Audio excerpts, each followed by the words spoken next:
Hey, hi everyone. Welcome back to my YouTube channel Becoming Proactive with Soumya Agarwal. I am Soumya Agarwal. So, today's date is 14th of December when I'm recording this video. And इस video के बाद में जब तक भी आप लोग तक पहुंचेगी, you will have still, if this video reaches you on 15th or 16th also, still you will have at least of 25 days in your hands, right? So, before this planner, I've made one more planner also that was for 40 days. But this planner is specifically for those students who have completed their classes recently. Because उस video के comment section में few of the students were commenting that they have not completed their classes. So I thought that why not bring this last resort plan for all those who have almost gave up. उनको ऐसा लग रहा है कि attempt ही skip कर देते तो see, do not skip attempt. ये जो CA फाउंडेशन है इसका सिलेबस आपके 12th क्लास के और 11th क्लास के सिलेबस से बहुत ज़्यादा मिलता जुलता है. तो स्टिल यू हैव टाइम. अगर आप अभी भी एफर्ट्स दोगे ना तब भी आप जो इजीली क्लियर कर सकते हो या फिर आपके क्लियर करने के चांसेस बहुत ज़्यादा बढ़ जाएंगे. So with this planner, you will be able to revise the whole syllabus of CA Foundation 3 times. ठीक है, 3 times आप इसको रिवाइज कर पाओगे. एक रिविजन होगा आपके एग्जाम से पहले of course and 2 revisions will be with the help of these planners.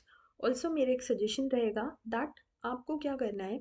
जैसे मैंने फर्स्ट रिविजन में आपको 4 days का टाइम दिया है सारे सब्जेक्ट्स के लिए, तो आपको लास्ट वाले डे या फिर थर्ड वाले day what you have to do is you have to solve one mock test paper. अब वो मॉक टेस्ट पेपर ऐसा नहीं है कि MTPs ही करो. आप जो हो पास्ट एग्जाम पेपर कोई भी उठा लो उसको सॉल्व कर सकते हो. लास्ट अटेम्प्ट का पास्ट एग्जाम पेपर कर सकते हो, उसमें RTPs कर सकते हो. इट्स जस्ट दैट आपको एक बार अपने एग्जाम वाले माहौल में बैठ के and you have to experience the pressure. Because CA syllabus में सबसे ज़्यादा चैलेंजिंग, जैसे जैसे आप और लेवल्स में जाओगे ना यू विल फील कि आपको चीज़ें आती तो हैं बट द गेम इज़ कि सही टाइम पे सही चीज़ याद आए एंड लिख पाओ आप. कई बार ऐसा होता है हमें चीज़ आती है बट हमारी प्रेजेंटेशन उतनी अच्छी नहीं होती या हमें रिकॉल नहीं होता सही टाइम पे. तो no one is going to see कि आपने कितने महीने पढ़ाई करी है या फिर कितनी आपने मेहनत करी है. वो आपकी कॉपी से ही आपकी प्रिपरेशन को जज करेगा. That is why it is important कि हम प्रैक्टिस करें जिससे हम वहाँ पर जाकर लिख पाए.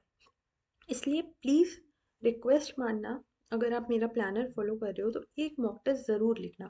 अब वो चाहे आप फर्स्ट रिवीजन में लिख लो चाहे ये 2 दिन वाले में लिख लो बट इट इज़ बेटर अगर आप ये 4 दिन वाले फर्स्ट रिवीजन में करो. ठीक है, तो आपको क्या करना है ना, in the first revision you have to give 4 days to each and every subject. अगर इससे कम डेज में हो रहा है तो भी बहुत अच्छी बात है. तो आप फिर नेक्स्ट सब्जेक्ट जो आपको वीक लगता है प्रोबेबली लॉ, उसमें आप ज़्यादा टाइम दे सकते हो. बट मैंने आपको 4 days दिए हैं for each subject. Now here is one option number 2 also with you, that what you can do is आप जो हो 60-40 कर सकते हो. Like 60% of the time you can do with your numerical subject and 40% time you can give you to your theoretical subject. For example, आप अगर दिन में जो 12 घंटा पढ़ रहे हो तो आप 8 घंटा या 7 घंटा you can give to accounts and the remaining hours you can give to law. ठीक है, या फिर इकोनॉमिक्स. ये आपके ऊपर है कि आप कोई भी 2 सब्जेक्ट्स का कॉम्बो बना सकते हो. बट अकाउंट्स और QA को, दैट मीन्स क्वांटिटेटिव एप्टीट्यूड को साथ में मत लेना, दोनों न्यूमेरिकल्स हो जाएंगे. तो इट वुड बी बेटर या तो अलग अलग करके रिवाइज करो या फिर आप 2-2 सब्जेक्ट करके कर सकते हो. ठीक है, लेकिन यहाँ say that means from 3rd of January आपको एक ही सब्जेक्ट पढ़ना है पूरा दिन और उसको जो है आपको क्लोजर देना है, क्योंकि ये वाले सब्जेक्ट के बाद में आप जो इस रिविजन के बाद में इसको एग्जाम डे से पहले ही देखने वाले हो. That is why. ठीक है, अब मैं आपको बता देती हूँ that how you are going to make your planner. Because आप अभी न्यू हो CA की फील्ड में एंड आई नो दैट बहुत कुछ आपने सुन रखा होगा ऑलरेडी बट आपको एक सही स्ट्रैटेजी नहीं पता होगी that how we have to study. Because मैं भी आपकी जगह थी and I was really clueless कि किस तरह से पढ़ते हैं. और मेरे टाइम भी यूट्यूब का इतना चलन था भी नहीं जब मैं एंटर हुई थी कोर्स में. तो अब क्या कर सकते हो ना, सबसे पहले तो अपना स्लीपिंग टाइम फिक्स करो ना. This is very important. मैंने बहुत सारे स्टूडेंट्स को देखा है और मैं मेंटोरशिप भी ले रही हूँ CA इंटरमीडिएट स्टूडेंट्स का. तो उनका सबसे पहले मैंने स्लीपिंग रूटीन ही उनको बोला था कि आप फिक्स करो. तो होता ये है कि 11 बजे सो गए, 12 बजे सो गए, जब नींद आई तब सो गए. तो ऐसे नहीं चलेगा. आपको जो है एक टाइम फिक्स करना पड़ेगा, अलार्म सेट करना पड़ेगा, अपने साथ थोड़ा रिजिड होना पड़ेगा, थोड़ा क्या बहुत रिजिड होना पड़ेगा कि मैं जो हूँ इससे ज़्यादा स्लीपिंग आवर्स अफोर्ड नहीं कर सकती हूँ.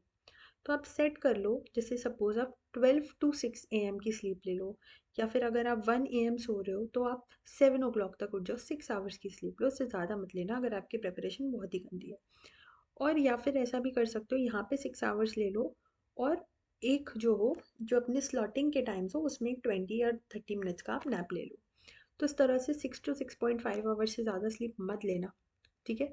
तो सबसे पहले तो अपने स्लीपिंग आवर्स को फिक्स कर लो। लेट्स सपोज आपने 12 AM to 6 AM सोचा कि मैं सोऊंगा। अब आपको क्या करना है, अब आपको जो है 6 बजे उठ जाना है। देन फ्रॉम 6:30 आप जो पढ़ने बैठ जाओगे।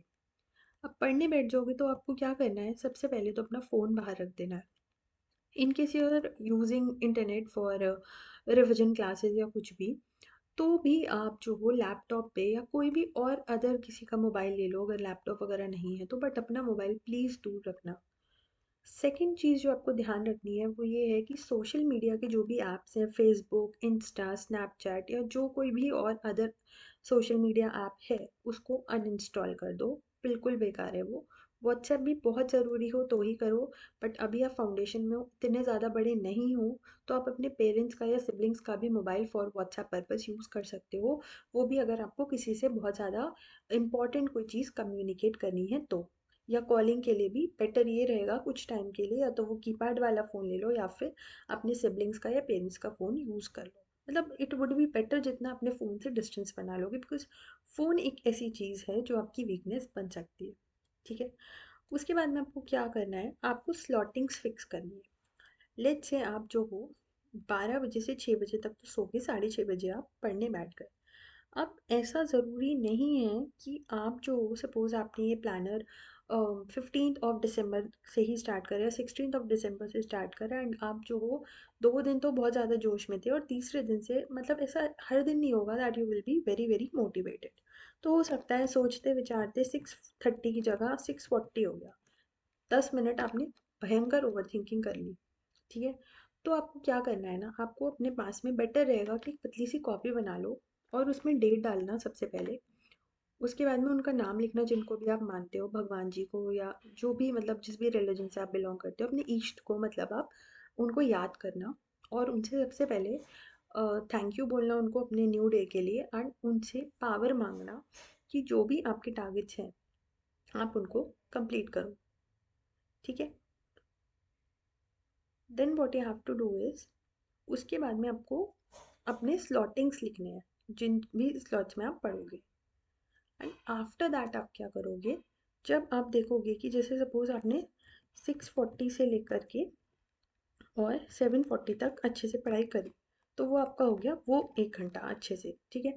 फिर उसके बाद में आप 7:40 पे उठ गए और आपने वहाँ 5 मिनट का ब्रेक लिया, तो आपका 7:40 से 7:45 5 मिनट्स का वो ब्रेक हो गया, तो वो आपका पढ़ाई में नहीं आना चाहिए।